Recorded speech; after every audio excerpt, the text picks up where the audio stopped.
हरे कृष्णा, राधे राधे। आप सभी माताओं एवं बहनों का हमारे YouTube चैनल में दिल से स्वागत है। आप सभी के घर में पल रहे शिशु पर कान्हा जी का आशीर्वाद सदा सर्वदा बना रहे। आज आप हमारे चैनल पे श्रवण कीजिएगा गर्भ कथा। अगर कहानी अच्छी लगेगी तो वीडियो को लाइक कीजिएगा और चैनल पे नए हैं तो चैनल को सब्सक्राइब करके बेल आइकन को ऑन कर लीजिएगा, ताकि ऐसे ही गर्भ कथा के नोटिफिकेशन आप सभी माताओं बहनों को सुबह सबसे पहले आपके पास पहुंचे। हो सके तो ज़्यादा से ज़्यादा शेयर कीजिएगा, ताकि हमारे जितने भी माताएं बहनें हैं सबके साथ ये वीडियो पहुंच सके। तो आइए बड़ी ही प्रसन्नचित मन से इस कथा की रसपान करते हैं। हम हर माँ अपनी संतान में सती का दीप गुण देखना चाहती हैं, और जब सती की बात हो और राजा हरिश्चंद्र का नाम ना आए, ऐसा कैसे हो सकता है। हाँ, यह बात हजारों वर्ष पूर्व सतयुग की है और आज उन्हीं की कथा सुनाने का मन है, ताकि हमारे बच्चे समझ पाए संकल्प के लिए कितनी कठिन परीक्षा का सामना भी करना पड़ता है। कैसे कोई वंश अपनी कृति को पाता है, जहाँ स्वयं भगवान जन्म लेते हैं। हमें कलयुग में कई बार अच्छे कार्य करना मुश्किल लगता है, पर अगर हम समझ पाए तो समझेंगे कि सतयुग में भी यह आसान तो नहीं था। आइए आज उन्हीं महान राजा हरिश्चंद्र की कथा सुनाते हैं। हरिश्चंद्र धर्म की राह पर चलने वाले, जिन्होंने अपने जीवन में कभी झूठ नहीं बोला, प्रजा को पुत्र पुत्री के समान पालन किया। वैसे धर्मात्मा कर्मयोगी राजा थे, जिनकी चर्चा दूर दूर तक थी। लेकिन एक वो पल आया जब वे अपना स्वयं खो बैठे। उन्होंने तपस्या में लीन विश्वामित्र को भला बुरा कहना शुरू कर दिया। ऐसा कभी कभी होता है कि अच्छा इंसान भी किसी एक पल में कमज़ोर पड़ जाता है।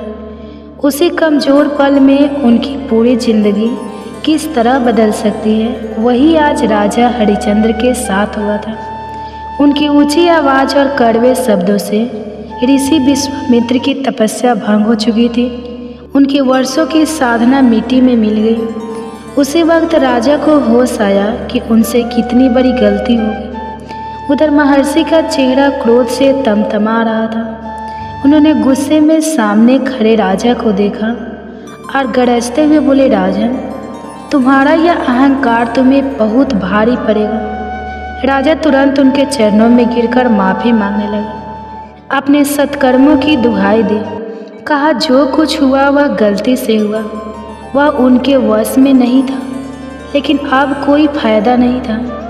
वे यह घनघोर पाप कर चुके थे और महर्षि किसी भी सूरत में उन्हें बिना दंड दिए छोड़ने वाले नहीं थे। राजा जानते थे कि उन्हें अपनी भूल का प्रायश्चित करना ही होगा। उनका धर्म और आदर्श भी तो यही कहता था। इसलिए भरे हुए गले से बोले, मुझसे भूल हो गई महर्षि, मैं आपकी भूल का पश्चाताप करने को प्रस्तुत हूँ। यह भूल नहीं राजन, अपराध है, और अपराध का दंड तो भुगतना ही होगा। विश्वामित्र की तेज तर्रार आवाज़ गूंज उठी। दंड यह था कि राजा हरिश्चंद्र को अब अपना राजपाट, संपत्ति, सब कुछ विश्वामित्र को सौंप कर अपने परिवार के साथ राज्य छोड़ना होगा। राजपाट, धन दौलत से हरिश्चंद्र को कोई मोह नहीं था, लेकिन प्रजा को छोड़कर जाने के ख्याल से ही उनका चेहरा पीला पड़ गया। प्रजा उन्हें पिता की तरह सम्मान देती, भगवान की तरह उन पर विश्वास रखती। लेकिन राजा इक्ष्वाकु वंश के वंशज थे, जिसमें आगे चलकर पुरुषोत्तम श्री राम जन्मे। धर्म के मार्ग से उन्हें कौन डिगा सकता था। फिर वो तो सत्यवादी भी थे। उनके अनुसार यही सत्य था कि उन्होंने महर्षि की तपस्या भंग की। इसलिए उन्होंने बिना किसी वाद विवाद के महर्षि की आज्ञा स्वीकार कर ली और अपनी पत्नी ताराती और पुत्र रोहिताक्ष के साथ काशी की ओर चल पड़े। काशी साधु संत और सन्यासियों की शरण स्थली थी, जहाँ गंगा का पवित्र जल सारे पाप धो डालता था। रास्ते में राजा हरिश्चंद्र अपनी पत्नी और बेटे के उदास चेहरे देख रहे थे। रेशमी साड़ी और गहनों से सजी तारामती को सफ़ेद वस्त्र में लिपटा देखकर उनका मन रो रहा था, लेकिन उनके कदम नहीं रुके। मासूम बेटे के धूप में लाल होते गाल, कोमल पैरों के नीचे चुभते पत्थर भी उन्हें धर्म से नहीं डिगा सके। काश वो जानते थे कि उनके साथ जो हो रहा है वह केवल भाग्य का खेल नहीं था। इसके पीछे ऋषि विश्वामित्र और वशिष्ठ के बीच की प्रतिस्पर्धा छिपी हुई थी। इक्ष्वाकु वंश के कलयुग महर्षि वशिष्ठ जाने ऋषि थे, लेकिन विश्वामित्र उन्हें अपने से श्रेष्ठ मानने को कभी भी तैयार नहीं होते थे। उन्हें लगता था कि वशिष्ठ का मान सम्मान सिर्फ इसलिए है क्योंकि वे राजवंश से जुड़े हैं। एक दिन ऋषि मुनियों की सभा में महर्षि वशिष्ठ ने अपने शिष्य राजा हरिश्चंद्र की प्रशंसा करते हुए कहा कि उसे सत्य के मार्ग से डिगाना बहुत मुश्किल है। वह देवताओं की तरह पूजनीय है। बस यही बात विश्वामित्र को चुभ गई। उन्होंने क्रोधित होकर कहा कि पृथ्वी का कोई भी मनुष्य देवता की बराबरी नहीं कर सकता और मैं इस बात को प्रमाणित करके दिखाऊंगा, और इसलिए यह माया लीला रची गई थी। महर्षि विश्वामित्र कई महीनों से वशिष्ठ के दावों को गलत साबित करने की कोशिश में थे, और आज राजा हरिश्चंद्र की जरा सी चूक ने उन्हें यह मौका दे दिया था। स्वर्गलोक में देवी देवता मुनियों और महर्षियों के बीच बैठे गुरु वशिष्ठ मुस्कुरा उठे। वे जानते थे कि विश्वामित्र हरिश्चंद्र की कठिन परीक्षा लेंगे, लेकिन उन्हें अपने शिष्य पर पूर्ण यकीन था। ऋषियों के बीच की इस लड़ाई से अनजान राजा हरिश्चंद्र काशी की ओर बढ़ रहे थे। वे तीनों अभी कुछ ही दूर चले थे कि अचानक महर्षि विश्वामित्र फिर उनके सामने आ खड़े हुए। उनका चेहरा बता रहा था कि सिर्फ राजपाट लेकर उन्हें चैन नहीं मिला। उन्हें अभी तो राजा की और अधिक परीक्षा लेनी थी। राजा अपने नगर की सीमा लांघ चुके थे। पीछे पूरा नगर आंखों में आंसू लिए उन्हें विदा कर रहा था, और आगे विश्वामित्र आंखों में अंगारे लिए उन्हें घूर रहे थे। राजा ने उनके सामने सिर झुका दिया। महर्षि ने भ्रुकुटी चढ़ाई, माथे पर बल डाला और बोले, महर्षि, दान तो तुमने दे दिया, लेकिन मेरी दक्षिणा का क्या? क्या तुम ब्राह्मण को दक्षिणा से वंचित रखकर पाप के भागी बनना चाहते हो? हरिश्चंद्र संयमित स्वर्ग में बोले, महाशय, आप राजकोष से जितना धन चाहे ले सकते हैं। महर्षि भड़क गए। राजकोष, उस पर अब तुम्हारा क्या अधिकार है? राजकोष अब मेरा है। क्या मेरी ही चीज़ मुझे दान करोगे? हरिश्चंद्र को अपनी भूल का एहसास हुआ। उन्होंने हाथ जोड़कर कहा, क्षमा करे ऋषिवर, बस मुझे 1 महीने का समय दे ताकि मैं आपकी दक्षिणा का प्रबंध कर सकूं। लगातार 1 महीने तक पैदल चलने के बाद हरिश्चंद्र अपने परिवार के साथ काशी पहुँचे। वे थक चुके थे। उनकी पत्नी तारामती और पुत्र रोहिताक्ष भी अब 1 कदम चल पाने की हालत में नहीं थे। हरिश्चंद्र कुछ खाने पीने का प्रबंध करने के बारे में सोचने लगे, लेकिन भिक्षा मांगना उन्हें शोभा नहीं देता था। उन्होंने विचार किया कि मेहनत करके 2 वक्त की रोटी कमाई जा सकती है। इसी सोच में डूबे थे कि सामने महर्षि विश्वामित्र आ गए। उन्होंने करीब आकर हाथ आगे बढ़ाया और कहा, मेरी दक्षिणा का इंतजाम हो गया। हरिश्चंद्र गंभीर स्वर में बोले, हो जाएगा इंतजाम महात्मन, अभी 1 दिन बाकी है। विश्वामित्र ने ढलते सूर्य की तरफ निगाह डाली और बोले, कल इसी वक्त फिर आऊँगा। सूर्यास्त से पहले दक्षिणा तैयार रखना, वरना तुम्हें और तुम्हारे परिवार को मेरे श्राप से कोई नहीं बचा पाएगा। हरिश्चंद्र सोच में डूब गए। उन्हें किसी श्राप का भय नहीं था, मुश्किलों की परवाह नहीं था, किसी कष्ट की चिंता नहीं थी। वे बस अभी अपनी पत्नी और अपने बेटे की भूख, उनकी पीड़ा को नहीं देख पा रहे थे। पति की बेचैनी तारामती से देखी नहीं गई। वो बोले, हमारे पास अब कोई रास्ता नहीं है। आप मुझे किसी व्यापारी को बेच दें, मैं उसकी मजदूरी कर लिया करूँगी। हरिश्चंद्र को लगा जैसे किसी ने उनके सीने पर वार किया हो, लेकिन क्या तारामती की सलाह मानने के अलावा उनके सामने कोई और रास्ता था? यह तो अनर्थ हो रहा था। कहाँ का यह न्याय हुआ? उस युग के सबसे न्यायशील सत्यवादी राजा हरिश्चंद्र, जिन्होंने सदैव धर्म का पालन किया, आज वे एक ऐसे दौराहे पर खड़े हुए थे जहां उनके लिए कोई विकल्प नहीं बचा था। ऋषि विश्वामित्र के डर से कोई उन्हें काम देने को भी तैयार नहीं था। जो ऋषि एक राजा का राजपाट छीन सकते थे, उनसे कौन दुश्मनी मोल लेता। हरिश्चंद्र आंखें बंद किए गंगा किनारे ध्यान मग्न हो गए, लेकिन मन विचलित था। बंद आंखों के सामने भी महर्षि विश्वामित्र का क्रोधित चेहरा ही दिखाई पड़ रहा था। अगर विश्वामित्र को दक्षिणा ना दे पाए तो विशाखो वंश की इज्जत हमेशा के लिए खत्म हो जाएगी। बेचैन होकर हरिश्चंद्र ने आंखें खोली। सामने तारामती और रोहिताक्ष की मुरझाई सूरत नजर आई। तारामती रूंधे गले से कह रही थी, अपने वचन की रक्षा के लिए आपके पास कोई रास्ता नहीं है स्वामी। हरिश्चंद्र भी भारी मन से कहते हैं, अग्नि की साक्षी मानकर मैंने तुम्हें सुखी रहने का वचन भी दिया था। मेरा कर्तव्य तुम्हारी और भी उतना ही है जितना धर्म की ओर। मैं ऐसा नहीं कर सकता। तारा, माँ बाप को रोता देखकर नन्हा रोहिताक्ष भी रोने लगा। वह नादान था, वक्त की मार झेलने की ताकत उसमें अभी नहीं थी। वह अपनी माँ का पल्लू खींचने लगा। मुझे प्यास लगी है, मुझे दूध पीना है। पिता की बाहों को जकड़ लिया। पिताजी, भूख लगी है, कुछ खाने को दीजिए। हरिश्चंद्र और तारामती समझ गए अब सचमुच कोई और राह नहीं बची है। कुछ क्षणों बाद हरिश्चंद्र ने चंद मोहरों के एवज में अपनी प्रिय पत्नी तारामती को एक बुजुर्ग धनी व्यापारी के सुपुर्द कर दिया। तारामती ने अपनी अंगुलियां हरिश्चंद्र की हथेलियों के बीच से छुड़ाई और व्यापारी के साथ चल दी। माँ को जाते देख रोहिताक्ष बिलखने लगा।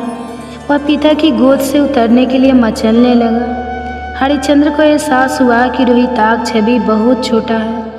उसे वास्तव में माँ के से दूर रखना उसके बचपन के साथ अन्याय होगा।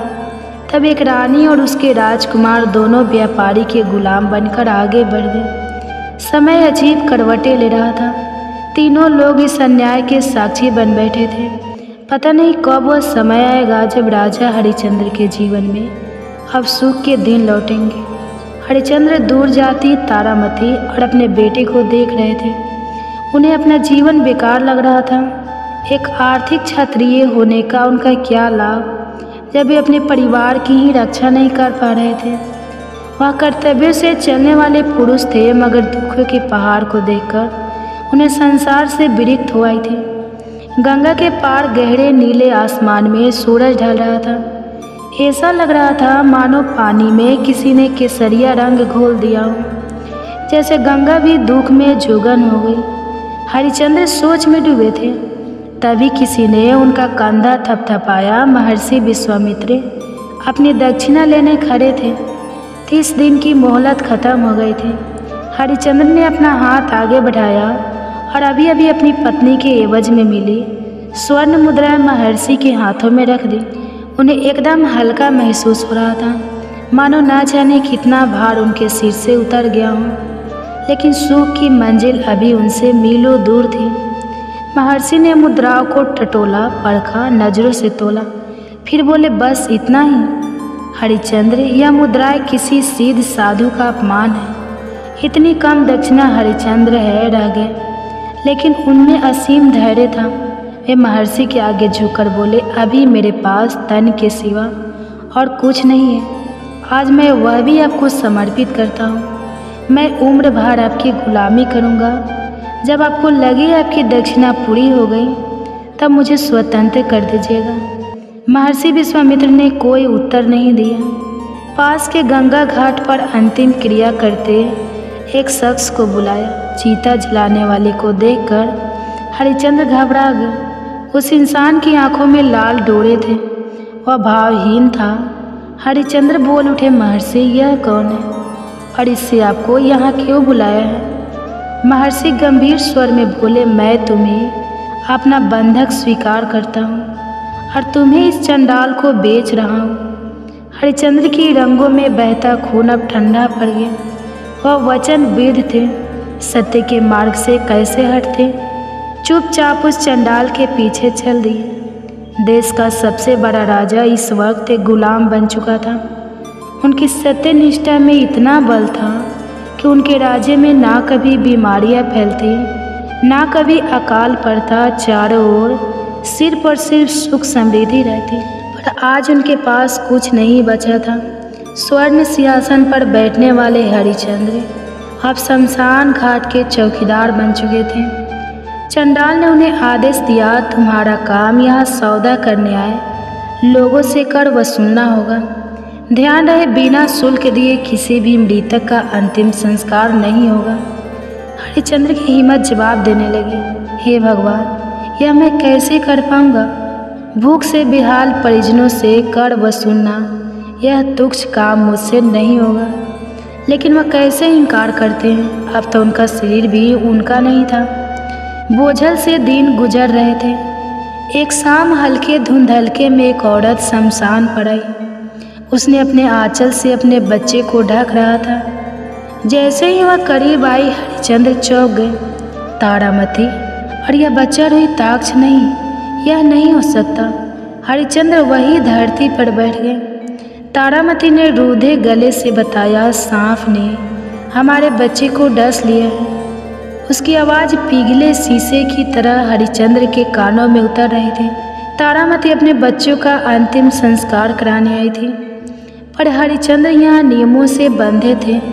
उन्होंने तारामती से भी शुल्क अदा करने को कहा। तारामती रो पड़ी, मैं कहाँ से लाऊं? मेरा तो खुद अपने आप पर अधिकार नहीं है। अपने ही संतान को मैं यहाँ लेकर आई हूँ। क्या इससे बड़ा दुख मेरे लिए और कुछ हो सकता है? पर मैं अंतिम संस्कार नहीं करा सकता। तारा मेरे हाथ कर्तव्यों की डोर से बंधे हैं। अपने बच्चों का भी तारा के शब्द गले में अटके जा रहे थे। हरिश्चंद्र ने तारामती को समझाया, जिस सत्य की रक्षा के लिए मैंने अपना महल राजपाट स्वयं अपने परिवार तक को त्याग कर दिया, आज वही सत्य की रक्षा की घड़ी है। हरिश्चंद्र तारामती को तो समझा रहे थे, लेकिन वो खुद को कैसे समझाते? उनका भीतर से कलेजा फट रहा था। एक इंसान के रूप में वे कर्तव्य विनिष्ठ थे, लेकिन एक पिता, एक पति के रूप में वे खुद को हारा हुआ महसूस कर रहे थे। उन्होंने हिम्मत करके तारामती से कहा, अच्छा तुम कफन के रूप में अपनी साड़ी का एक टुकड़ा ही दे दो। तारामती सदमे में थी। एक साड़ी से बेटे का कफन बनाने के बाद तन ढकने भर का ही कपड़ा बचा है। आप ही बोलो, अब उसे कैसे दूँ? हरिश्चंद्र को लगा जैसे आसमान उनके सर पर आ गिरा हो। फिर भी खुद को संभालते हुए बोले, देवी, कर तो देना ही होगा। हरिश्चंद्र की बात सुनकर तारामती काँप उठी। उसने अविश्वास से हरिश्चंद्र की ओर देखा, लेकिन उनकी नज़रों में कोई रियायत ना देखकर अपनी साड़ी का बचा कुचा कपड़ा फाड़ने लगी। तभी अचानक शमशान में रोशनी फैल गई। हरिश्चंद्र थे उनके सामने साक्षात धर्मराज खड़े थे। उनके पीछे स्वर्ग लोक के सभी देवी देवता और महर्षि विश्वामित्र भी खड़े थे। आप धन्य हैं राजन, इतनी कठिन परिस्थिति में तो देवता भी धर्म के मार्ग से भटक जाते हैं, लेकिन आपने धर्म नहीं छोड़ा। आज ऋषि विश्वामित्र की आवाज़ श्रद्धा से भर आई थी। राजा हरिश्चंद्र इस परीक्षा में सफल हुए। मानो जैसे शाम का धुंधल छट गया हो, सब कुछ एक सपने की तरह खत्म हो गया हो। बेटा रोहिताक्ष फिर से जीवित हो गया था। रानी तारामती को पुनः ऐश्वर्य प्राप्त हो चुका था।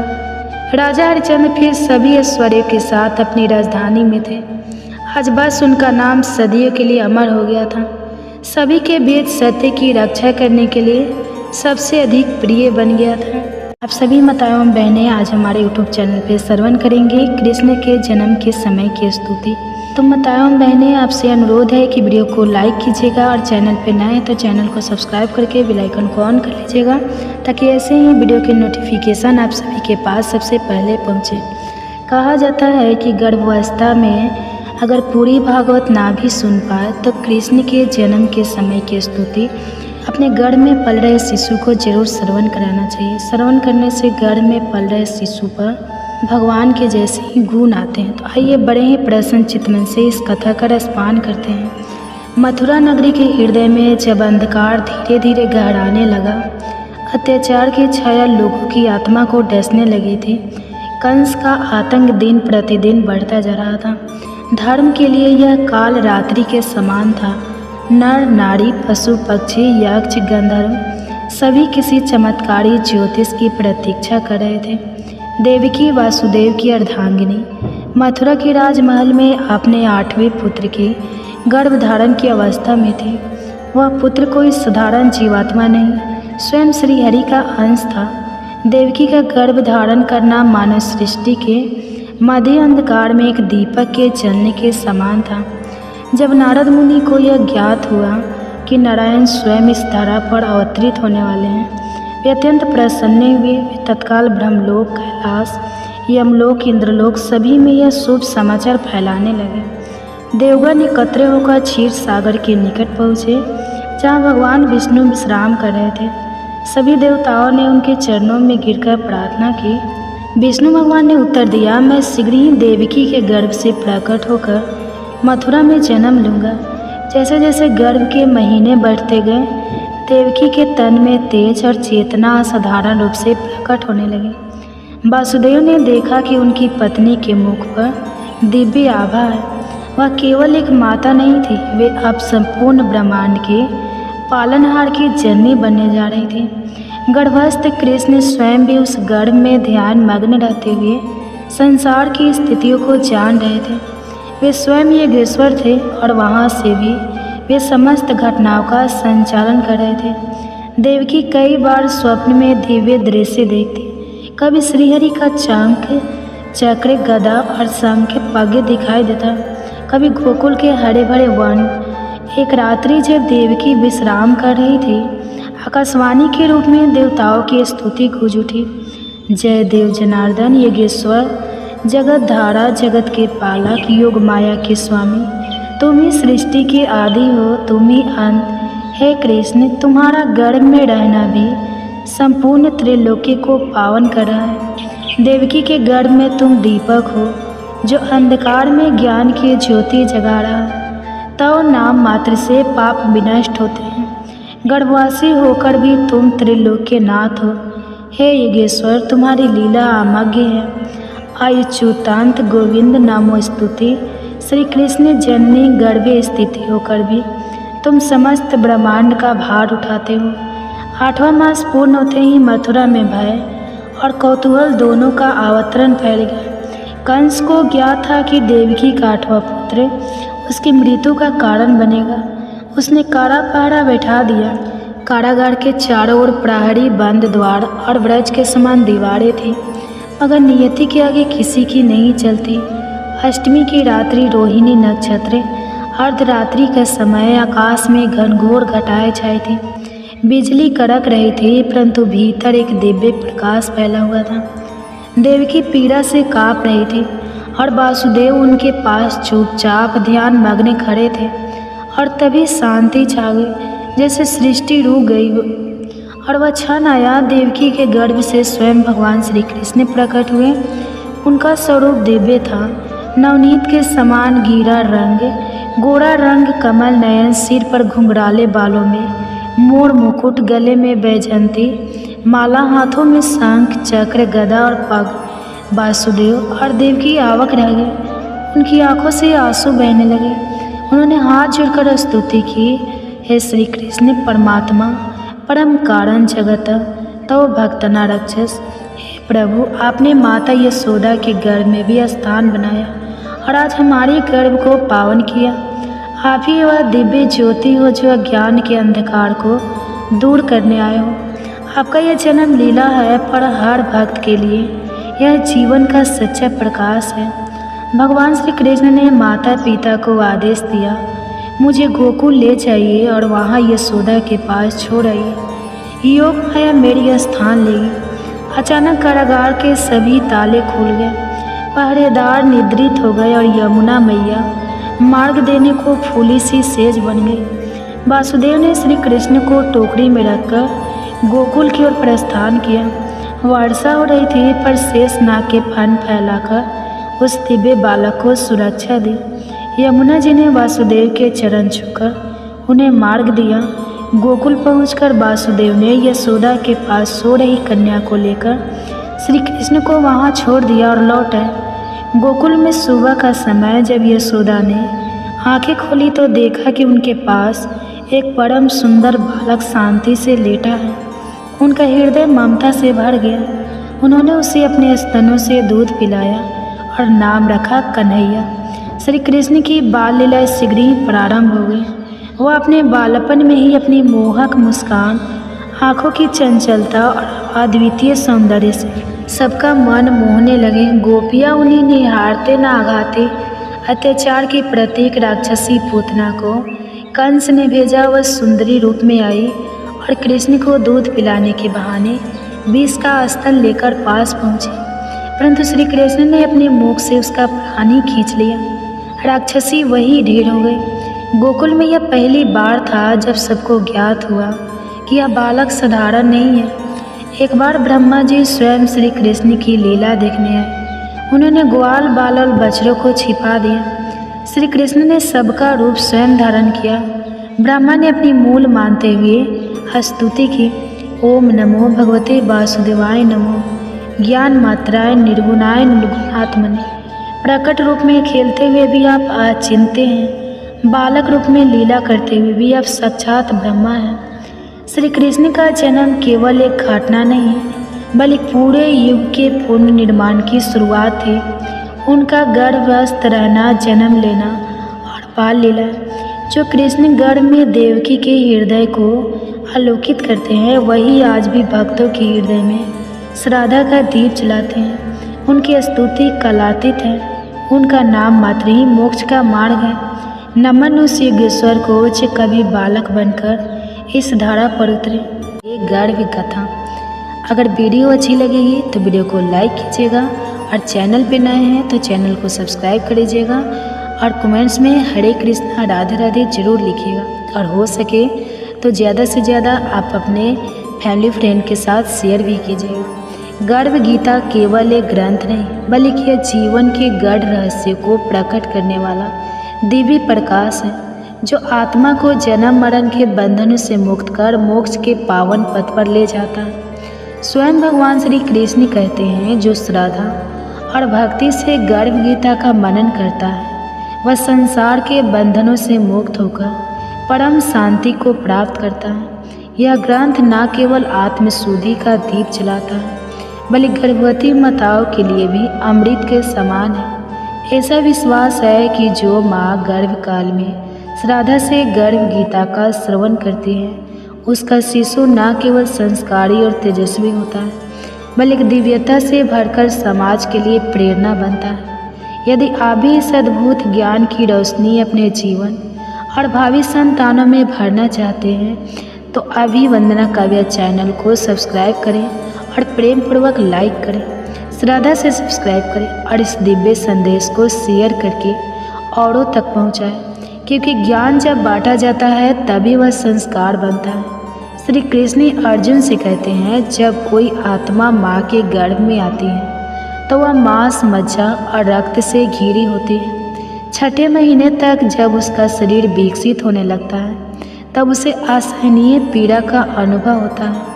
उस अंधकार में संकुचित और पीड़ादायक स्थान में वह आत्मा कड़ा उठती है और ईश्वर से विनती करती है, हे प्रभु, कौन सा पाप किया था मैंने जो मुझे फिर से इस अंधेरे गर्भ में आना।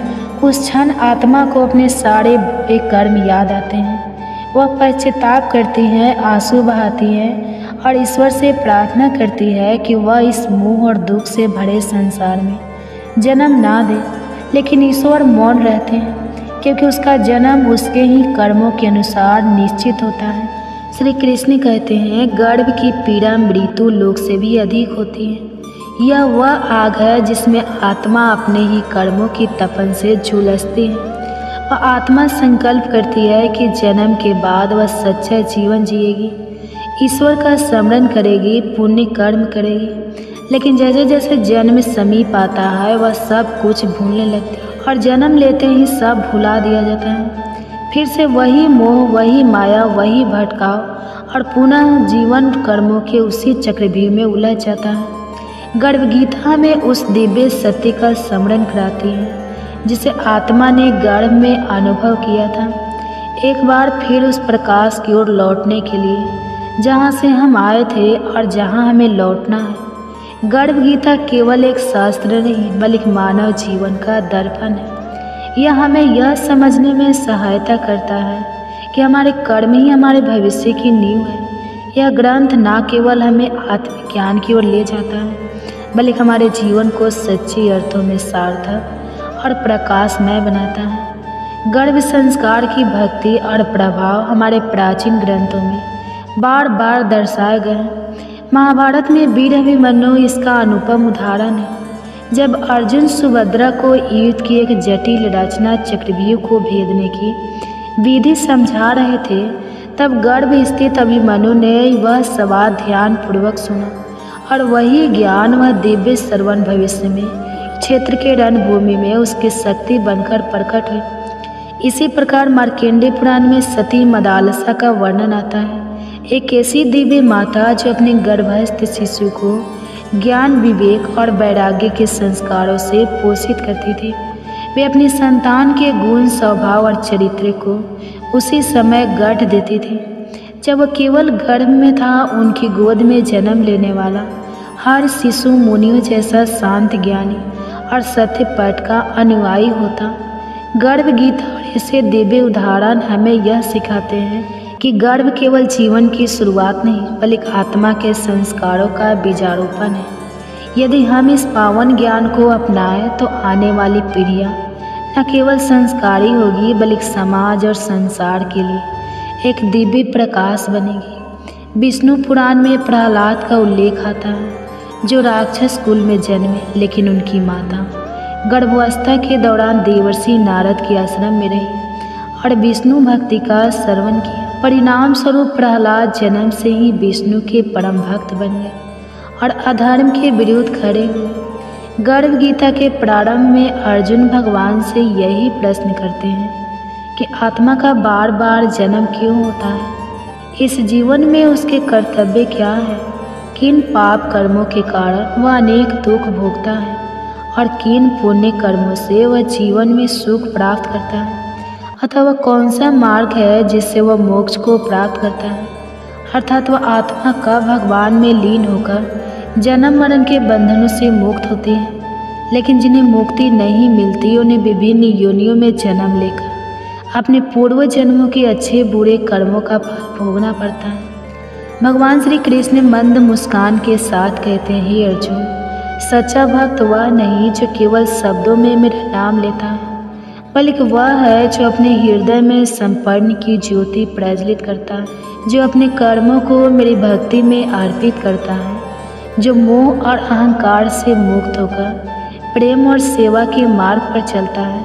वही मेरा सच्चा भक्त है, जो मुझे केवल मंदिरों में नहीं, बल्कि प्रत्येक जीव में देखता है, जो किसी को अपने से ना ऊंचा मानता है ना नीचा, जो निंदा और प्रशंसा से परे रहता है। वही वास्तव में मेरे चरणों का अधिकारी है। श्री कृष्ण की इन वाणी से अर्जुन के हृदय में भक्ति की लहरें उमड़ पड़ी। उसने श्रद्धा से सिर नवाया और निवेदन किया, हे माधव, फिर यह संसार अज्ञान में क्यों भटकता है, क्यों यह मोह माया में उलझता, इतना दुख सहता है। श्री कृष्ण बोले, हे पार्थ, यह संसार मोह का जाल है। मनुष्य अपने ही कर्मों में उलझकर जन्म और मरण के चक्र में फंस जाता है। जिसे वह सुख मानता है वही अंतर दुख का कारण बनता है। जिस दिन यह समझ जाएगा कि ना कुछ उसका था और ना कुछ उसका रहेगा, बस वही क्षण उसके मोक्ष की ओर पहला कदम होगा। श्री कृष्ण के इन वचनों ने अर्जुन के अंतःकरण को शुद्ध कर दिया। वह समझ गया कि संसार में सच्ची शांति केवल ईश्वर की शरण में जाकर अहंकार और माया का त्याग करने से ही संभव है। यह सुनकर अर्जुन गहन चिंतन में डूब गया। उसे भली भांति ज्ञात हो गया कि मनुष्य का भाग केवल उसके ही कर्मों की परिणति है। वह आगे बोला, हे केशव, यदि कर्म ही सब कुछ तय करते हैं तो क्या मनुष्य अपने कर्म बदलकर अपना भाग्य भी बदल सकता है? श्री कृष्ण ने स्नेहपूर्वक उत्तर दिया, हे पार्थ, निसंदेह मनुष्य अपने सत्कर्मों के द्वारा अपने मनुष्य भविष्य को रूपांतरित कर सकता है। जैसे कोई अंधकार से प्रकाश की ओर बढ़ता है, वैसे ही कोई अपने दुष्कर्मों को त्याग कर पुण्य के पथ पर अग्रसर हो सकता है। जो अपने कर्म सुधार लेता है वही अपने जीवन में सुख और शांति प्राप्त करता है। अर्जुन की जिज्ञासा और भी प्रबल हो उठी। उन्होंने निवेदन किया, हे प्रभु, वह कौन सा कर्म है जो मनुष्य को सबसे उच्च स्थिति तक पहुंचा देता है, और वह कौन सा पाप है जिसके कारण उसे नरक की यातनाएं सहनी पड़ती हैं। श्री कृष्ण बोले, हे धनंजय, जो व्यक्ति परोपकार करता है, दूसरे के दुख हरता है, अपनी संपत्ति का उपयोग जन कल्याण में करता है और कभी असत्य, छल या अन्याय का मार्ग नहीं अपनाता, वह ऊंच लोकों को प्राप्त करता है और अतः मोक्ष को प्राप्त करता है। परंतु जो व्यक्ति लोभ, अधर्म और अन्याय में डूबा रहता है, जो दूसरे की संपत्ति हड़पता है और जो झूठ तथा कपट के सहारे अपनी इच्छाएं पूरी करता है, वो अपने पापों के कारण नरक की यातनाएं भोगता है। श्री कृष्ण के इन वचनों ने अर्जुन के अंदर को आलोकित कर दिया। वे भाव विभोर होकर बोले, हे माधव, अब मैं जान गया कि जीवन का सबसे बड़ा धर्म सत्य, सेवा और धर्म का पालन है। जिसने इसे स्वीकार कर लिया वही सच्चे सुख को प्राप्त करता है। श्री कृष्ण मुस्कुराए और बोले, हे अर्जुन, यही परम सत्य है। जो इस ज्ञान को अपने जीवन में उतार लेता है वही जन्म मरण के बंधनों से मुक्त होकर परम शांति को प्राप्त करता है। फिर भगवान श्री कृष्ण के मुखमंडल पर गंभीरता छा गई। वे बोले, हे अर्जुन, यह समस्त संसार कर्म के बंधनों से बंधा हुआ है। हर जीव अपने पूर्व जन्मों के कर्मों का ही फल भोगता है। अर्जुन की जिज्ञासा और भी बढ़ गई। उन्होंने पूछा, हे प्रभु, रक्त विकार उत्पन्न होने का क्या कारण होता है? भगवान श्री कृष्ण ने उत्तर दिया, हे पार्थ, जो पुरुष प्राय स्त्रियों के साथ कपट करता है, जो अपने सुख और संपत्ति के लिए दूसरों का अपमान करता है, और अगले जन्म में रक्त विकार जैसी पीड़ाओं से ग्रस्त होता है। अर्जुन ने पुनः पूछा, हे माधव, कोई व्यक्ति निर्धन क्यों जन्म लेता है? श्री कृष्ण बोले, हे अर्जुन, जो मनुष्य कभी भी दान नहीं करता, जो अपने धन को केवल अपनी सुख सुविधा में लगाता है और किसी भी सहायता नहीं करता, वह अगले जन्म में निर्धनता का जीवन पाता है। उसका भाग्य उसे दरिद्रता की ओर ले जाता है। अर्जुन का मन व्याकुल हो उठा। उन्होंने आगे प्रश्न किया, हे केशव, खंड, वायु, लकवा किस पाप का फल होता है? श्री कृष्ण ने उत्तर दिया, हे धनंजय, जो व्यक्ति अपने माता पिता का अपमान करता है, उनका तिरस्कार करता है और उनकी सेवा नहीं करता, उसे अगले जन्म में खंड, वायु का दंड भोगना पड़ता है। अर्जुन की आंखों में श्रद्धा छलकने लगी। उन्होंने फिर पूछा, हे प्रभु, कोई जन्म से अंधा या अपाहिज क्यों होता है? भगवान श्री कृष्ण बोले, हे अर्जुन, जो व्यक्ति जीवन में अन्याय करता है, जो किसी निर्देश के नेत्रों में आंसू लाता है, जो किसी की टांगे तोड़ने या उसे अपाहिज बनाने का अपराध करता है, वह अगले जन्म में स्वयं अंधवंतर या अपांगता का कष्ट झेलता है। अर्जुन का हृदय पीड़ा से भर उठा। वे बोले, हे प्रभु, कुछ स्त्रियां बाल विधवा क्यों होती हैं? श्री कृष्ण उत्तर देने लगे, हे अर्जुन, जो स्त्रियां अपने पति के साथ छल करती हैं, जो अपने जीवन को झूठ और कपट से चलाती हैं, वे अगले जन्म में बाल विधवा बनती हैं। ऐसे कर्म उन्हें दुख और पीड़ा के पथ पर ले जाते हैं। अर्जुन ने एक लंबी सांस ली और पूछा, हे माधव, यदि कर्म ही सर्वश्रेष्ठ है तो क्या मनुष्य अपने कर्मों को बदलकर अपने भविष्य को भी बदल सकता है? श्री कृष्ण मुस्कुराए और बोले, हे पार्थ, निसंदेह जो व्यक्ति अपने कर्मों को सुधार लेता है, जो सत्य, धर्म और सेवा के मार्ग पर चलता है, वह अपने जीवन को उज्जवल बना सकता है। इस संसार में एक ही अपरिवर्तनीय सत्य है, कर्म जो जैसा करता है वैसा ही फल प्राप्त करता है। अर्जुन ने हाथ जोड़ते हुए कहा, हे प्रभु, आपने जो ज्ञान दिया उसने मेरे अंतःकरण को शांति से भर दिया है। अब मैं जान गया हूँ कि जीवन में सबसे बड़ा धर्म सत्य, भक्ति और सेवा है। भगवान श्री कृष्ण मुस्कुराए और बोले, हे अर्जुन, जो इस ज्ञान को अपने जीवन में उतारेगा वह जन्म मरण के बंधन से मुक्त होकर परम शांति को प्राप्त करेगा। फिर श्री कृष्ण ने अर्जुन की ओर करुणा भरी दृष्टि डालते हुए कहा, हे पार्थ, निसंदेह मन अत्यंत चंचल और बलशाली है। यह उन्मत्त हाथी के समान है जो बिना लगाम के विपरीत दिशाओं में दौड़ता रहता है, परंतु हे अर्जुन, इसे संयम और निरंतर अभ्यास से नियंत्रित किया जा सकता है। अर्जुन ने एक लंबी सांस ली और पूछा, हे माधव, यह अभ्यास और संयम कैसे किया जाए? क्या कोई सरल मार्ग है जिससे मन को वश में किया जा सके? श्री कृष्ण ने मधुर मुस्कान के साथ उत्तर दिया, हे धनंजय, आप सभी के गर्भ में पल रहे शिशु पर कान्हा जी का आशीर्वाद सदैव बनी रहे। आज आप हमारे चैनल पे श्रवण करेंगे गर्भ कथा। हमारे पुराणों में अनेक प्रसिद्ध कथाएं हैं जो मनुष्य को जीवन की सही राह दिखाने में मदद करती हैं। आज ऐसे ही एक संपूर्ण कथा आपको सुनाने जा रही हूँ, जिसे गर्भ में संतान सुनकर अनेक शिक्षाओं के साथ प्रसन्नता तो पाएंगे ही, साथ ही माताएं समझ पाएगी कि गर्भकाल की शिक्षा का कितना अधिक महत्व होता है। तो आइए प्रारंभ करते हैं। उससे पहले हम कथा प्रारंभ करें, आप कथाओं में खो जाए उससे पहले माताओं बहनें, आपसे अनुरोध है कि वीडियो अच्छी लगेगी तो वीडियो को लाइक कीजिएगा और चैनल पे नए हैं तो चैनल को सब्सक्राइब करके बेल आइकन को ऑन कर लीजिएगा, ताकि ऐसे ही गर्भ कथा का नोटिफिकेशन आप सबके पास सबसे पहले पहुँचे। और हो सके तो ज़्यादा से ज़्यादा शेयर कीजिएगा। और वीडियो अच्छी लगेगी तो कमेंट्स में हरे कृष्णा राधे राधे जरूर लिखिएगा। तो आइए प्रारंभ करते हैं। जब भगवान ब्रह्मा ने पृथ्वी को समुद्र से बाहर निकाल हिरण्यकश्यप को मारकर पृथ्वी को आतंक से मुक्त किया था, तब उसका भाई हिरण्यकश्यप बहुत गुस्सा हुआ। उसने तय किया कि वह अपने भाई का प्रतिशोध अवश्य लेगा। उसने खुद को अजय और अमर बनाने के लिए हिमालय पर जाकर घोर तपस्या आरंभ की। उसे कठिन तप करता देख इंद्र भी घबराने लगे। उन्होंने दैत्यों की राजधानी पर हमला कर दिया। जब जाना हिरण्यकश्यप की पत्नी गर्भवती है तो उसे भी बंदी बना लिया। सोचा राक्षस का पुत्र राक्षस बनेगा और आगे चलकर हमारे लिए मुश्किल उत्पन्न करेगा। हिरण्यकश्यप वहाँ था नहीं, इसलिए दैत्य हारकर भागने लगे। देवताओं ने दैत्यों की राजधानी लूट ली। इंद्र ने हिरण्यकश्यप की पत्नी क्यादु को बंदी बना ली और स्वर्ग ले जाने लगा। पर तभी रास्ते में देवर्षि नारद मिले। उन्होंने इंद्र से कहा, तुम दैत्य राज की पतिव्रता पत्नी को मत ले जाओ, यह महापाप है। इस पर इंद्र ने अपना उद्देश्य बताया कि जन्म के बाद वह संतान का वध करेगा, फिर देवी क्यादु को भी छोड़ देगा।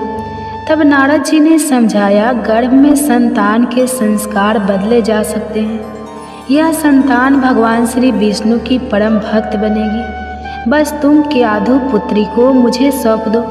इंद्र ने देवर्षि की बात मान ली और अब क्यादु देवराज के बंधन से मुक्त हो गई। वे देवर्षि के आश्रम में रहने लगे जब तक उसके पति तपस्या से वापस नहीं लौट आते। उसके लिए और कोई सुरक्षित जगह थी भी नहीं। देवर्षि उसे अपनी पुत्री की तरह मानते। गर्भस्थ संतान को भगवत भक्ति का उपदेश देते।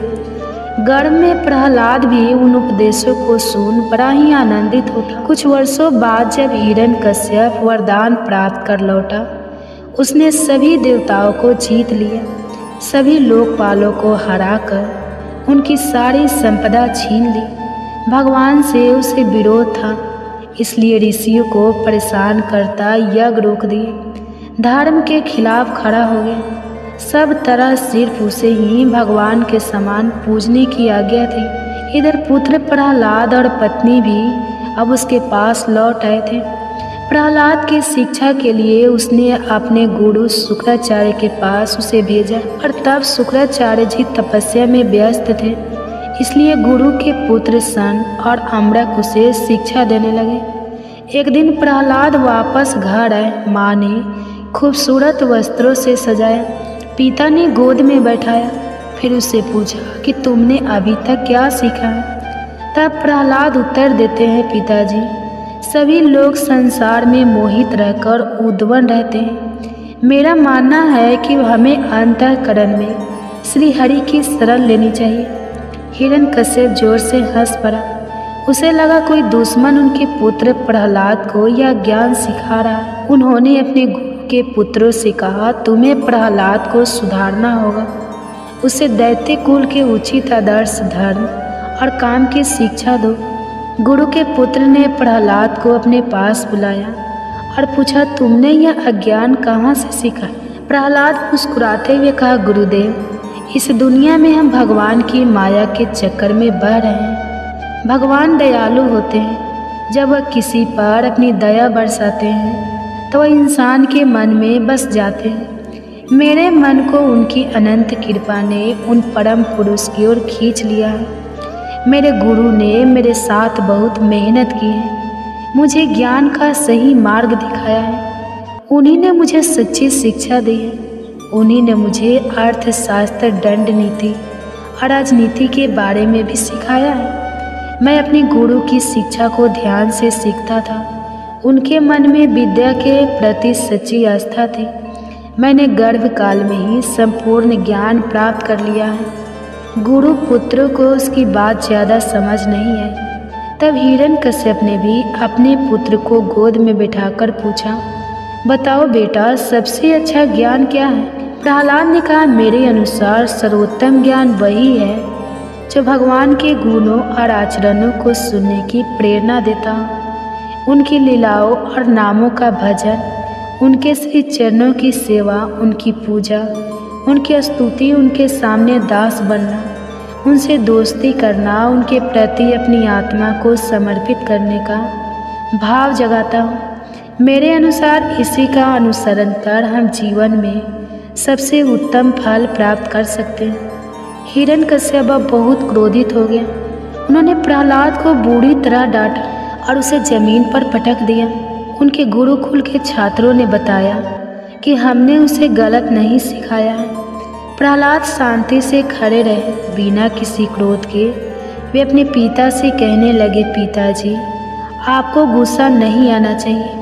गुरु के पुत्रों का भी कोई दोष नहीं है। वे विषयों की वस्तुओं को बार बार उपभोग करके उन्हीं में लगे रहते हैं, पर मैं सच्चे ज्ञान को जानता हूँ। आज वह नन्हा सा बच्चा त्रिभुवन विजय दैत्यराज हिरण्यकश्यप के सामने बिना डरे खड़ा था और पिता की रुचि के विपरीत यह सब कहे जा रहा था। दैत्यराज के गुस्से का अब कोई पार नहीं था। उसने अपने क्रूर सभासदों को आदेश दिया, जाओ तुरंत इस दुष्ट बच्चे को मार डालो। दैत्य बच्चे पर हमला करने के लिए तलवार, त्रिशूल, अन्य शास्त्रों को लेकर चिल्लाते हुए उस बालक पर टूट पड़े, पर प्रहलाद निर्भय खड़े रहे। उन्हें सब जगह उन्हें दयालु प्रभु ही दिखाई देते थे। उन्हें किसी का भी डर नहीं था। असुरों ने बड़े ताकतवर अस्त्र शस्त्रों से बार बार हमला किया, लेकिन प्रहलाद को खरोच तक नहीं आई। उसके शरीर को छूते ही हथियार टुकड़े टुकड़े हो जाते। हिरण्यकश्यप को बहुत हैरानी हुई। उसने तय कर लिया कि वह प्रहलाद को अब जिंदा नहीं छोड़ेगा। वह कई तरह के उपाय करने लगा। एक बार हाथी के सामने प्रहलाद को डाल दिया, लेकिन हाथी ने प्रहलाद को प्यार से अपनी सूंड से उठा लिया। फिर प्रहलाद को उसने एक कटोरी में बंद कर दिया, जहाँ भयंकर सर्पों को छोड़ दिया। लेकिन यह सर्प प्रहलाद के पास पहुंचकर केचुए की तरह सीधे हो गए। जब जंगली सिंह के सामने उसे छोड़ा गया तो वह पालतू कुत्ते की तरह उसके सामने पूंछ हिलाता हुआ बैठ गया। जब प्रहलाद को खाने के लिए उग्रवस्त्र दिया गया तो उसका भी उस पर कोई प्रभाव नहीं हुआ। विष पेट में जाकर अमृत बन गया। अनेक दिनों तक उसे भोजन नहीं दिया गया, जल की एक बूंद नहीं मिली। फिर भी प्रहलाद के स्वास्थ्य पर कोई असर नहीं हुआ। वे तो दिन पर दिन और भी मजबूत दिखाई दे रहे थे। उन्हें ऊंचे पर्वत से गिराया गया, पत्थरों के साथ बांधकर समुद्र में फेंक दिया गया, पर हर बार वे भगवान का नाम गुणगान करते हुए वापस लौटे। इतना सब होने पर हिरण्यकश्यप की बहन होलिका ने कहा, भैया, मैंने तप करके एक विशेष वस्त्र पाए हैं। वे वस्त्र अग्नि में नहीं जलते, इसलिए मैं उन वस्त्रों को पहनकर प्रहलाद की गोद में लेकर अग्नि में बैठ जाऊंगी। तब देखते ही कौन सी माया उसे बचा पाएगी। हिरण्यकश्यप को प्रस्ताव पसंद आया और ऐसे ही व्यवस्था की गई, परंतु भगवान की लीला यहाँ भी सबने देखी। होलिका का वस्त्र उड़ गया और वह जलकर खाक हो गई। वही प्रहलाद का बाल भी बाका नहीं हुआ। उसने पुनः अपने पिता को समझाया, भगवान से नफरत करना बंद करो। भगवान नाम का प्रभाव देखो कि अग्नि भी मुझे शीतल लगती है। अभी भगवान श्री हरि का नाम लो और संसार के सारे तपों से मुक्त हो जाओ। राक्षस राजा हिरण्यकश्यप के साथ कई राक्षसों ने उसे माया के साथ डराने के अनेक प्रयोग किए, लेकिन प्रहलाद के सामने माया की भी एक नहीं चलती। जैसे ही वे अपनी आंखें उठाते, मायावी दृश्य समाप्त हो जाते। हिरण्यकश्यप अति क्रोध में भरकर प्रहलाद को सभा में बुलाते हैं और गुस्से में पूछते हैं, कहाँ है तेरा भगवान? क्या तुम इसे खंभे में भी देखते हो? तब प्रहलाद ने कहा, हाँ पिताजी, मैं उन्हें यहाँ भी देखता हूँ। तब क्रोध में सिंहासन से उठकर उसने बड़े जोर से खंभे को एक घूंसा मारा। उस खंभे में से एक महाभयंकर दहाड़ उठी, जैसे सारा ब्रह्मांड फट गया हो। सभी लोग भयभीत हो गए। हिरण्यकश्यप भी इधर उधर देखने लगा। उसने देखा खंभा बीच से फट गया है और वहाँ से मनुष्य के शरीर और सिंह के मुख की अद्भुत भयंकर आकृति प्रकट हो रही है। भगवान नरसिंह बहुत तेजी से आगे बढ़ रहे थे और वे गरजने लगे। उन्होंने दैत्य राजा हिरण्यकश्यप को पकड़ लिया और जिस दैत्य राज के पास वरदान था कि वह किसी भी घर के अंदर या बाहर, दिन में न रात में, धरती पर या आसमान में किसी भी प्राणी, किसी भी हथियार, किसी भी मनुष्य, पशु, किसी भी जीवित निर्जीव प्राणी से नहीं मरेगा। किसी भी अस्त्र शस्त्र का प्रभाव उस पर नहीं होगा। उसे भगवान ने अपनी जंघ पर रखकर अपने नाखूनों से उसका पेट फाड़ दिया। दैत्यराज हिरण्यकश्यप का अंत हुआ, लेकिन भगवान नरसिंह का क्रोध अभी शांत नहीं हुआ। वे बार बार गरज रहे थे। इसके बाद ब्रह्मा, शंकर और अन्य देवता उनकी स्तुति करने लगे। माँ लक्ष्मी भी भगवान के विकराल क्रोधित रूप को देखकर बहुत डर गई। उनकी हिम्मत नहीं हुई कि वह उनके पास जाए। आखिर ब्रह्मा जी ने प्रहलाद को भगवान नरसिंह को शांत करने के लिए इशारा किया। तब प्रहलाद निर्भय होकर भगवान के पास गए और उनके चरणों में गिर गए। भगवान ने स्नेह से उन्हें उठा लिया, अपनी गोद में बैठा लिया। वे बार बार प्रहलाद को चाटते हुए कहने लगे, बेटा प्रहलाद, मुझे माफ़ कर दो। मुझे आने में बहुत देर हो गई, तुम्हें बहुत कष्ट सहना पड़ा, मुझे क्षमा कर दो। प्रहलाद का गला भरा। आज त्रिभुवन के स्वामी उनके सिर पर अपना आशीर्वाद देकर उन्हें प्यार से छू रहे थे। प्रहलाद जी धीरे धीरे खड़े हुए। उन्होंने अपने हाथ जोड़कर भगवान की प्रशंसा की, बड़े भक्ति भाव से भगवान की महिमा गाई। आखिरकार भगवान ने उनसे एक वरदान मांगने के लिए कहा। प्रहलाद ने कहा, प्रभु आप वरदान देने की बात करके मेरी परीक्षा क्यों लेते हैं? वह जो अपने स्वामी की सेवा का पुरस्कार चाहता है वह तो व्यापार है। मैं तो सिर्फ सेवक हूँ आपका। मुझे किसी भी प्रकार की कोई भी पुरस्कार की इच्छा तक नहीं। मेरे नाथ, आपसे मेरी यही विनती है कि आप मुझे शुद्ध आशीर्वाद दें। मेरे दिल में कभी कोई इच्छा उठे ही ना, ऐसी आप कृपा करें। तभी भगवान के अनेक बार आग्रह पर प्रहलाद ने कहा, प्रभु मेरे पिता आपकी भक्ति नहीं करते थे, वे आपकी निंदा करते थे, उन्हें आप इस पाप से मुक्त कर दीजिए। तब भगवान ने कहा, प्रहलाद, जिस परिवार में मेरा भक्त होता है वह पूरे परिवार को पवित्र बना देता है। उनकी 21 पीढ़ियाँ मुक्त हो जाती हैं। मेरे भक्त का जन्म होने वाले स्थान को धन्य माना जाता है। वह स्थान पृथ्वी पर तीर्थ की तरह पूजा जाता है। इस प्रकार प्रहलाद भगवान के आशीर्वाद से कृतार्थ हुए। वास्तव में भगवान के अनन्य भक्तों में प्रहलाद का नाम सर्वोपरि माना जाता है। बाल्यकाल भक्ति में भी ध्रुव के से ऊपर माना जाता है, क्योंकि ध्रुव की इच्छा थी कि वे भगवान की गोद में, पर प्रहलाद की कभी कोई इच्छा नहीं थी। मेरे बच्चे, आशा है यह कथा तुम में भी भगवान के प्रति सच्ची आस्था और भक्ति के गुण को बढ़ाएगी। तुम अपने जीवन को एक उद्देश्यपूर्ण और सार्थक रूप से जी पाओगे। यही तुम्हारी माँ की मंगल कामना है। चलो अब तुम आराम करो। आज के लिए इतना ही। ओम शांति शांति शांति नमो नमः। गर्भ कथा। कहते हैं गर्भावस्था में माँ को भगवत चिंतन और भगवती कथाएं जरूर सुननी चाहिए। आज इसी कड़ी में ध्रुव की कथा अपनी संतान को सुनाते हैं। अगर वीडियो अच्छी लगेगी तो वीडियो को लाइक कीजिएगा और चैनल पे नए हैं तो चैनल को सब्सक्राइब करके बेल आइकन को ऑन कर लीजिएगा, ताकि ऐसे ही वीडियो की नोटिफिकेशन आप सबके पास सबसे पहले पहुंचे। और हाँ, हो सके तो ज़्यादा से ज़्यादा शेयर कीजिएगा, ताकि हमारे जितने भी माताएं बहनें हैं गर्भावस्था में हैं, ताकि ये कहानी भी सुन सके। तो आइए श्रवण करते हैं गर्भ कथा। इसके लिए माता एक शांत स्थान पर बैठ जाए। एक ऐसा समय चुने जहाँ बहुत ज़्यादा डिस्टर्ब ना हो और आपको इसको बीच में ना रोकना पड़े। आप दोनों हाथ अपने गर्भ पर रख लें, कोमलता से अपनी आँख बंद कर लें और अपनी संतान से कहे, आओ मेरे बच्चे, मैं तुम्हें एक बहुत ही प्रेरक कथा सुनाती। इसके लिए मैं तुम्हें सतयुग के उस समय लेकर चलती हूँ जहाँ प्रदेश के राजा उत्तानपाद रहते थे। उनकी 2 रानियाँ थीं। माताएं एवं बहनें, आप सभी से हाथ जोड़कर विनती है कि वीडियो को पूरा देखिएगा और ज़्यादा से ज़्यादा वीडियो को शेयर भी कीजिएगा। और ये कथाएं आपको कैसी लगे कमेंट्स में ज़रूर बताइएगा। हरे कृष्णा राधे राधे ज़रूर लिखिएगा। कहते हैं कि उनकी 2 रानियाँ थीं, सुरुचि और सुनीति। सुरुचि बहुत सुंदर थी और राजा को बहुत प्रिय भी थी। उसके पास सुख सुविधाओं की कोई कमी नहीं थी। इसलिए सुरुचि रानी का पुत्र उत्तम भी अपने पिता राजा उत्तानपाद का दुलारा था।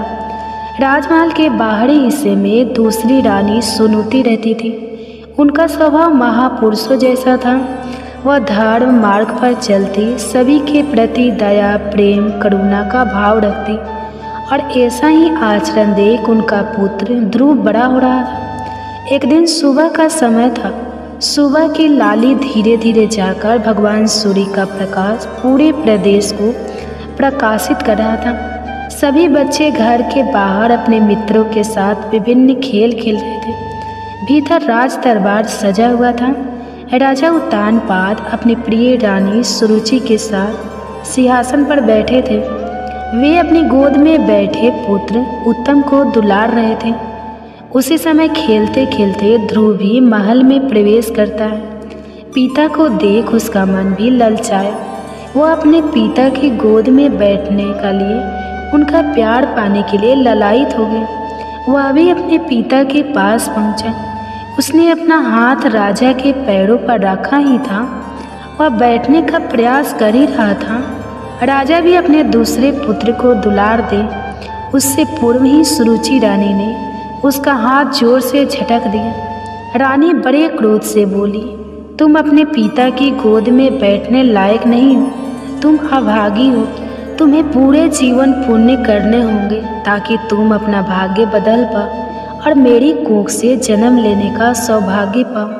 तभी तुम पिता का प्रेम और दुलार पा सकते हो। राजा उत्तानपाद को थोड़ा बुरा लगा, पर वे अपनी प्रिय रानी के विरुद्ध जाने का साहस नहीं कर सकते थे। ध्रुव नन्हा सा बालक अपनी सौतेली माँ की बातें ठीक से तो नहीं समझ पा रहा था, पर वह इतना समझ चुका था कि सबके सम्मुख उसका अपमान हो रहा है और उसमें उसके पिता भी उसका साथ नहीं दे रहे। इसलिए रोता बिलखता माँ माँ पुकारता ध्रुव राजमहल के बाहर चला जाता है। पूजा कक्ष में बैठी रानी सुनीति अपने पुत्र की आवाज़ सुनकर कांप गई। वह बाहर भागते हुए गई और अपने बच्चे को सीने से लगा लिया। मन ही मन किसी अप्रिय घटना का सोचकर उसका हृदय भर रहा था। वह धीरे से ध्रुव के दुख का कारण पूछती है, माँ, पिताजी मुझसे बिल्कुल प्यार नहीं करते। वे मुझे अपनी गोद में भी नहीं बिठाते। वे सिर्फ उत्तम को प्यार करते हैं। माँ, ऐसा क्यों? माँ, मैंने क्या नुकसान किया है? उनका क्या मैं इतना बुरा हूँ? माँ, मैं इतना बुरा हूँ? सुनीति ऐसा नहीं कहते बेटा। सुनीति सब समझती थी। फिर उस नन्हे से बालक को कैसे समझाती, क्या बताती कि क्यों उनके पिता ने उन्हें और ध्रुव को इस प्रकार का जीवन दिया है। सुनीति स्थिति को समझते हुए अपने बेटे को कहती है, मेरे बच्चे, तुम्हारे लिए पिता से श्रेष्ठ गोद और उच्च सिंहासन सुरक्षित रखा गया है। तुम्हें संसार के सबसे बड़े राजा की गोद में बैठना है। इस तरह कहकर अपने मंदिर में विराजित भगवान नारायण की तस्वीर दिखाती है। उनकी गोद, भगवान की गोद ध्रुव की आंखों में चमकती, पर वह अभी सिर्फ 6 साल का नन्हा बालक था। माँ के उत्सुक स्वर में पूछता है, माँ मैं उन तक कैसे पहुँचूँ? कैसे मैं उनकी गोद में बैठूँगा? माँ को भी आज जाने कहाँ से हिम्मत आ रही थी। वह ध्रुव की सभी बातों का स्पष्ट उत्तर दे रही थी। कहती है वह मार्ग श्रेष्ठ है, इसलिए उसे पाना भी थोड़ा मुश्किल है। पर ध्रुव को अब किसी बात का भय नहीं था। उसे तो बस उनकी गोद का इंतजार था। वो अपनी माँ से पूछता है, माँ अब आप जल्दी बताओ, वह मैं कैसे पा सकता हूँ? माँ ने ध्रुव को गोद में उठाकर कहती है, बेटा उसके लिए कठिन तपस्या करनी होगी। एकांत में रहकर सिर्फ उनका नाम जपना होगा। बस फिर क्या था। ध्रुव तुरंत गोद से उतरा, अपनी माँ के चरण स्पर्श करते हैं कहता है, माँ मैं आज से ही अपनी तपस्या शुरू करूँगा। मैं एकाग्रता से नाम जपकर नारायण की गोद में बैठूँगा। माँ मैं उनकी गोद में बैठकर सबसे पहले तुझे पुकारूंगा। माँ तू देखना, तेरा बेटा भी सौभाग्यशाली है।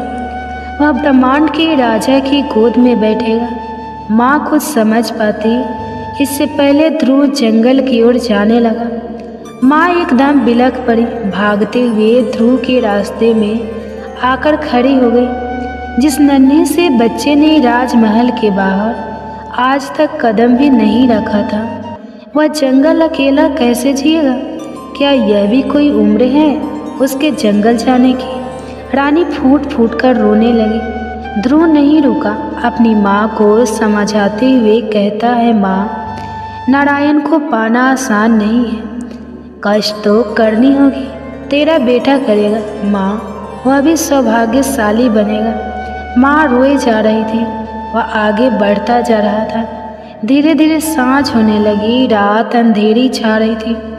उसका मन भी डर रहा था। मन कर रहा था फिर से अपनी माँ के आंचल में चला जाए, उसकी गर्माहट पे रोते रोते सो जाए। पर तुरंत उसे अपनी सौतेली माँ के कहे शब्द याद आ रहे थे, इसलिए वह दुगुनी रफ्तार से आगे की ओर बढ़ रहा था। वह कुछ समझ पाता उससे पूर्व ही कुछ स्वर सुनाई दिए, नारायण नारायण। देवर्षि ऋषि नारद भगवान की इच्छा के अनुरूप ही नन्हे ध्रुव का मार्गदर्शन करने आए थे। वे बालक के दर्द को समझ रहे थे, साथ ही उसका भविष्य भी जानते थे, इसलिए उसे उचित स्थान और भगवान का मंत्र सिखा दिया।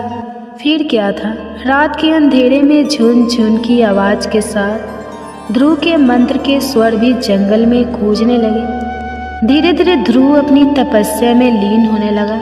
इधर राज दरबार में यह बात आग की तरह फैल गई।